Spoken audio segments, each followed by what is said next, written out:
हमने अपने घर के आसपास या अपने घर के अंदर एक ऐसा प्लांट लगाया था जो कि अब ट्री बन गया है, लेकिन फिर भी इस प्लांट के अंदर, इस पेड़ के अंदर फ्रूटिंग नहीं हो रही है।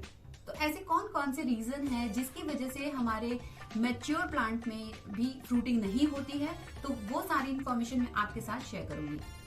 अभी तक आपने गार्डन गपशप को सब्सक्राइब नहीं किया, जल्दी से सब्सक्राइब कर लीजिएगा, बेल आइकन को प्रेस कर दीजिएगा फर्दर अपडेट्स के लिए।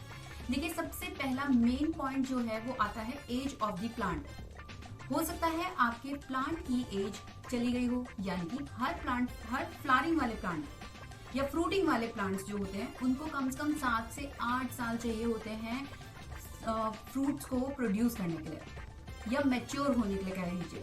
तो अगर हमारा कोई भी प्लांट 7-8 साल पुराना नहीं हुआ है तो इसका मतलब ये है कि अभी उस प्लांट में फ्रूटिंग नहीं होगी, या फिर ये डिपेंड करता है कि आपके पास कौन सी वैरायटी का प्लांट है। दूसरा, आपने उसको कौन सी ग्रोइंग कंडीशंस दी हैं, या हो सकता है जो ग्रोइंग कंडीशंस आप अपने उस प्लांट को दे रहे हैं हो सकता है वो अनफेवरेबल हो, ऐसा भी तो हो सकता है। दूसरा पॉइंट ध्यान रखिएगा, न्यूट्रिशनल डिफिशियंसी।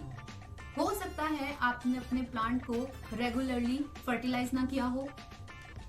न्यूट्रिएंट्स बहुत इंपॉर्टेंट होते हैं हमारे प्लांट की ग्रोथ को और फ्रूटिंग के लिए इम्पैक्ट डालने के लिए। तो नाइट्रोजन, पोटेशियम एंड फॉस्फोरस, ये ऐसे 3 न्यूट्रिएंट्स हैं हमारे प्लांट्स की ग्रोथ को इफेक्ट करने के लिए और फ्रूटिंग के लिए इफेक्ट करने के लिए।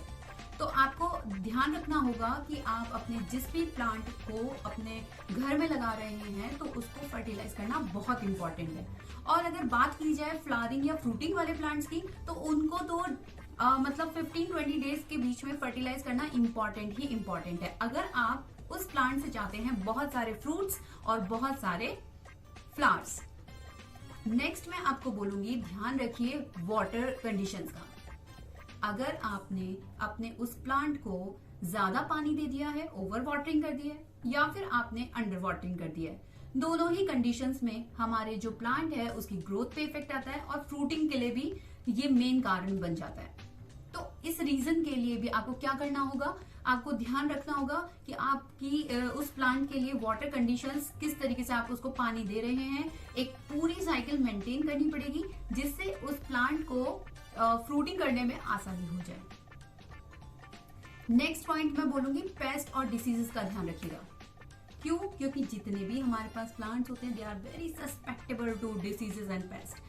तो अगर हम मॉनिटर नहीं करेंगे या अगर हम फिगर आउट नहीं करेंगे कि भाई हमारे प्लांट को कोई प्रॉब्लम तो नहीं हो रही है या कोई कीड़े या कोई इंसेक्ट्स तो नहीं लगे हैं, तो अगर हम उसको भी हमें चेक, मतलब डे टू डे चेक करना पड़ेगा। ऐसा नहीं कि आपने आज चेक किया और 4-5 दिन के लिए छोड़ दिया फिर उसके बाद चेक किया, क्योंकि अगर पेस्ट का और इंसेक्ट्स का अटैक बहुत जल्दी हमारे प्लांट्स में होना शुरू हो जाता है। जैसे आंट्स होते हैं, जैसे चींटियां होती हैं, वो अपनी कॉलोनीज को जल्दी जल्दी बिल्डअप कर लेती है ना, उसी तरीके से एफिड्स, मिलीबग्स, व्हाइट फ्लाइज, ये इतनी जल्दी से अपनी कॉलोनीज को बिल्डअप कर लेते हैं और हमारे प्लांट के हर पार्ट में चिपक जाते हैं उसके सैक को खाने के लिए।